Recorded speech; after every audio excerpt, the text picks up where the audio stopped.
Hai, Assalamualaikum. Selamat berjumpa kembali dalam sesi PDP Online e-Tutor Matematik, Cikgu Elisham. Dalam sesi kali ini, kita akan sambung untuk subtopik 3.1 simpanan dan pelaburan bahagian yang kedua.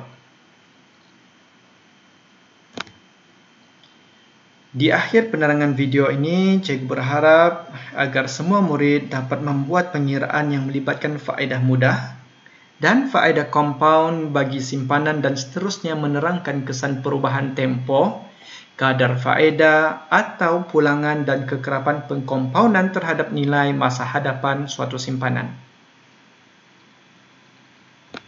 Kita lihat dahulu tentang faedah simpanan. Apakah yang anda faham tentang faedah simpanan? Faedah simpanan merupakan ganjaran yang dibayar oleh institusi keuangan seperti bank kepada penyimpan.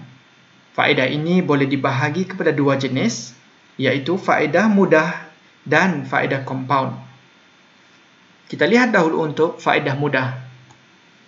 Faedah mudah merupakan ganjaran mengikut suatu kadar tertentu ke atas jumlah wang simpanan yang kita sebut sebagai prinsipal untuk suatu tempoh masa tertentu. Rumusnya adalah I sama dengan P darab R darab T, di mana I merujuk kepada faedah mudah, P prinsipal, R kadar faedah, manakala T tempoh dalam tahun. Dan satu lagi adalah faedah compound, yang mana ianya berdasarkan prinsipal asal dan juga faedah yang terkumpul daripada tempoh penyimpanan sebelumnya. Rumus yang terlibat dalam menentukan faedah compound adalah menentukan nilai matang MV, iaitu sama dengan P darab dengan hasil tambah 1 tambah R bahagi N yang dikuasakan dengan NT, di mana N ialah bilangan kali faedah di compound dalam setahun. Manakala IK adalah faedah terkumpul ataupun faedah compound, yang mana ianya diperolehi daripada NV tolak prinsipal ataupun simpanan awal. Kita lihat dahulu contoh tentang bagaimana menggunakan rumus bagi menentukan faedah mudah.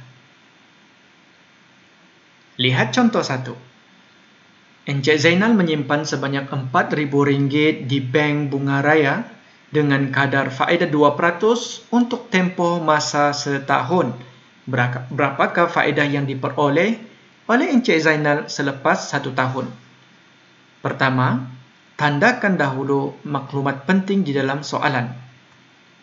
RM4.000 merujuk kepada prinsipal P, 2% merupakan kadar faedah ataupun R, 1 tahun adalah T, iaitu tempoh penyimpanan.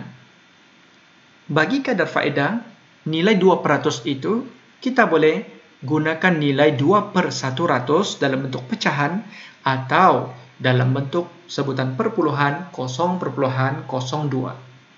Tinggal murid menggunakan rumus menentukan faedah mudah, yaitu prinsipal darab rate darab tempo. Gunakan kalkulator agar pengiraan lebih tepat dan pantas. Maka faedah mudah yang diperolehi oleh Encik Zainal adalah sebanyak RM80 sahaja. Untuk contoh 3, Cik Wong menyimpan sebanyak RM10.000 di bank murni dengan kadar faedah 4% tahun. Hitung jumlah faedah yang diperolehi oleh Cik Wong selepas 6 bulan buat penyimpanan. RM10.000 merupakan prinsipal, R adalah 4%, boleh guna 4/100 ataupun 0.04, manakala T adalah 6 bulan dan kita tukar kepada sebutan tahun. Untuk tempo, 6 bulan adalah bersamaan dengan 1/2 atau 0.5 tahun. Kita akan buat pendaraban menggunakan rumus faedah mudah, maka hasil pengiraannya yaitu jumlah faedah yang diperolehi oleh Cik Wong selepas 6 bulan adalah RM200. Mudah sahaja cara penggunaan rumus faedah mudah. Sekarang kita lihat perbandingan yang melibatkan faedah mudah. Untuk satu keadaan di mana kita tetapkan nilai simpanan awal dan kadar faedah 3%, simpanan awalnya RM8.000, namun kita akan menentukan perbandingan untuk tempoh penyimpanan 2 tahun dan 3 tahun. Kita lihat perbandingannya. Didapati daripada pengiraan bahawa semakin lama penyimpanan dibuat, semakin banyak faedah yang akan diperolehi. Apabila faedah yang diperolehi itu lebih banyak, maka jumlah simpanan akhir juga akan semakin bertambah. Maka kesimpulan yang kita boleh buat adalah semakin lama tempoh simpanan dibuat, semakin tinggi jumlah simpanan akhir yang akan diperolehi, seperti yang ditunjukkan dalam pengiraan yang melibatkan tempoh masa 3 tahun, yaitu jumlah simpanan akhirnya adalah RM8.720 berbanding jumlah simpanan akhir bagi 2 tahun tempoh penyimpanan hanya RM8.480 sahaja. Kita lihat lagi.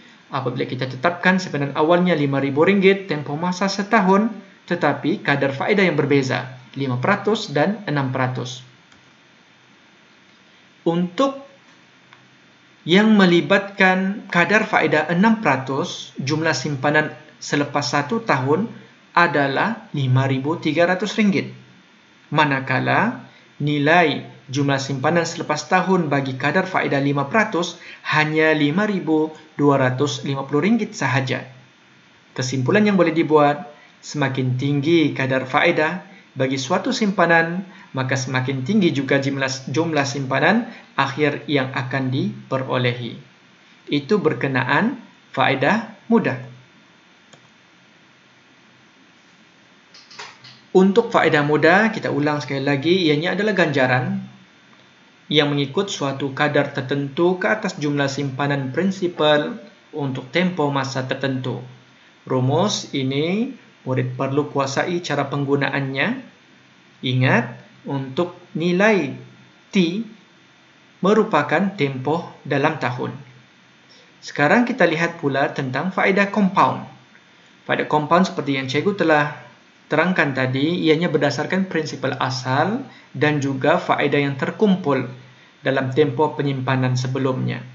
Rumus, nilai matang dan faedah terkumpul ataupun faedah compound ini perlu dihafal dan mesti mahir cara menggunakannya. Kita lihat bagaimana cara menggunakan rumus ini. Untuk contoh 6, pada awal suatu tahun, Puan Liu Fong menyimpan RM15.000 dalam akaun simpanan dengan kadar 4% setahun dan pengkompaunan setiap 6 bulan. Kita cuba hitung berapakah jumlah wang simpanan Puan Liu pada akhir tahun ketiga. Seperti biasa, kita tandakan maklumat penting dalam soalan. 15.000 untuk prinsipal, rate ataupun kadar faedahnya 4%, pengkompaunan setiap 6 bulan, dan kita akan hitung untuk jumlah simpanan selepas akhir tahun ketiga. Maka T-nya adalah 3 tahun. Nilai N sama dengan 2 diperolehi daripada pengkompaunan setiap 6 bulan.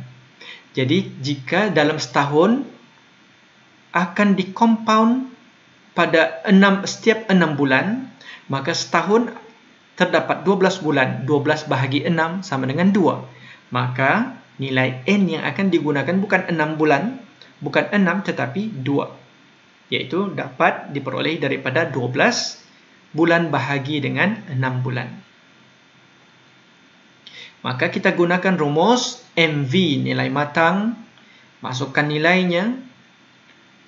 Murid perlu berhati-hati bagaimana cara menekan kalkulator untuk menyelesaikan soalan ini. Perlu difahami kaedahnya adalah perlu selesaikan dahulu pendaraban bagi indeks kurungan tersebut, yaitu 2 darab 3, 6. Dan di dalam kurungan terdapat sebutan pernyataan 1 tambah 0.04 bahagi 2. Maka hasilnya adalah 1 tambah 0.02 sama dengan 1,02 yang kita kuasa enamkan terlebih dahulu, barulah didarab dengan 15.000. Maka nilai simpanan akhir tahun ketiga yang akan diperolehi oleh Puan Liu Fong adalah sebanyak RM16.892.44 selepas dibundar kepada 2 titik perpuluhan. Kita lihat perbandingan simpanan yang melibatkan faedah compound. Kita tetapkan untuk simpanan awal prinsipalnya adalah RM10.000, kadar faedahnya adalah 5% ataupun sama dengan 5/100 atau 0,05. Tempohnya kita tetapkan selama 1 tahun, namun bilangan kali di compound dalam 2 keadaan, 3 bulan sekali dan 1 bulan sekali dalam tempoh masa setahun. Kita lihat perbandingannya menggunakan rumus ini. Untuk compound sebanyak 3 bulan sekali, N-nya adalah 4, diperolehi daripada 12 bahagi dengan 3 sama dengan 4. Oke, itu cara menentukan bilangan di compound dalam setahun. Maka bila kita masukkan nilainya, prinsipalnya 10.000, rate-nya 0,05, bahagi dengan N 4, dikuasakan dengan 4 darab 1, maka yang diperolehi apabila di compound 3 bulan sekali, bagi simpanan RM10.000 selama setahun, kadar faedah yang ditawarkan 5%, nilai simpanan untuk tempo 1 tahun adalah RM10.509.45. Bagaimana jika di compound sebulan sekali? Jika sebulan sekali, 12 bulan akan di compound sebanyak 12 kali. Masukkan nilainya dan coba dihitung menggunakan kalkulator.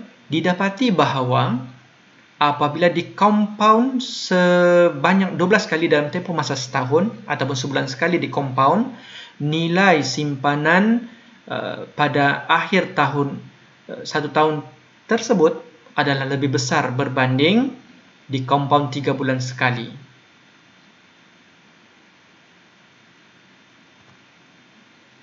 Kita lihat pula untuk faedah muda, perbandingannya dengan faedah compound. Untuk satu keadaan, penyimpanan prinsipalnya simpanan awal ataupun prinsipalnya adalah 6.000, kadar faedah 6% atau 0,06 atau 6/100 dalam tempoh masa 2 tahun. Kita gunakan dahulu maklumat awal ini menentukan faedah muda, yaitu I sama dengan PRT. Faedah muda yang diperolehi untuk maklumat di atas adalah RM720. Bagaimana pula untuk menentukan faedah compound? Sebelum menentukan faedah compound, kena tentukan dahulu nilai matang. Maka untuk nilai matang, cikgu tambahkan lagi satu maklumat bagi melengkapkan faedah compound dalam setahun, yaitu 4 bulan sekali. Kerana terdapat nilai N yang diperlukan untuk rumus nilai matang. Maka nilai N-nya adalah 3, diperolehi daripada 12 bahagi 4 bulan, yaitu bilangan kali faedah di compound dalam masa setahun. Kita gunakan kalkulator untuk menentukan pengiraan ini. Nilai matangnya adalah RM6.756.97 dibundar kepada 2 titik perpuluhan. Kemudian untuk menentukan faedah compound ataupun faedah terkumpul, kita tolakkan MV tolak terhadap simpanan awal. Maka didapati bahawa nilai faedah compound adalah lebih tinggi berbanding faedah muda bagi keadaan yang sama. Bagi simpanan awal RM6.000, kadar faedahnya 6%, tempoh masa yang sama 2 tahun. Didapati faedah compound adalah lebih tinggi berbanding faedah muda. Sebagai latihan pengukuhan, cuba murid selesaikan soalan uji minda 3.1b ini. Murid digalakkan menjawab soalan ini dalam buku latihan dan kemudian cuba berbincang dengan guru mata pelajaran masing-masing. Cikgu harapkan daripada penerangan cikgu pada sesi PDP online kali ini dapat difahami. Jadi, cikgu berharap sangat untuk ketiga-tiga soalan ini juga murid dapat menjawabnya dengan baik. Daripada cikgu untuk sesi PDP kali ini, itu sahaja. InsyaAllah kita akan sambung lagi dalam sesi yang seterusnya. Jika anda merasakan video ini bermanfaat, klik like, subscribe, and share kepada kawan-kawan yang lain. Daripada cikgu, Assalamualaikum warahmatullahi wabarakatuh. Sampai berjumpa lagi.